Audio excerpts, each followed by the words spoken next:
Eta virus guztiak desagertuko balira? Paula aurkikuntza garrantzitsu bat egiteko zorian dago. Gero eta evidentzia gehiago ditu zerbait oso arraroak gertatzen ari dela virusekin. Desagertzen ari dira. Agur elgorriari, iesari, koronavirusari, aio gaixotasun biriko oso arriskutsuei. Baina denak albistea ospatzen ari diren bitartean, Paula bere aurkikuntzari buruzko galdera batzuei erantzuten ari da. Eta jendearen iritziaren aurka, virusen garrantzia aldarrikatu du, asko diegulako eskertzeko. Virusak funtsezkoak dira ekosistemen oreka mantentzeko. Paula honako virus hau ezagutarazteko ahaleginetan ari da. Bakteriofagoa. Lurreko harrapakari handienetako bat. Baita bakterioena ere.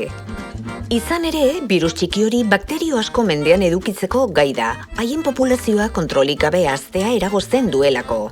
Paularen hitzetan gainera, arnasten dugun oxigeno gehiena itsasoko mikroorganismo fotosintetikoetatik dator. Inork ez baditu bakterioak kontrolatzen, mikroorganismo horiek desagerraz ditzakete eta hori arazo bat litzateke. Virusek gainera informazio genetikoaren mezulari gisa jardun dute. Izan ere, izakin bizidunen biziraupenerako onuragarriak diren propietateak zabaldu dituzte ekosisteman. Haiek gabe, evoluzioa oso bestelakoa izango litzateke. Virusak gaixotasun beldurgarrien eragileak baino askoz gehiago dira. Oreka ekologikoan duten egitekoa funtsezkoa da.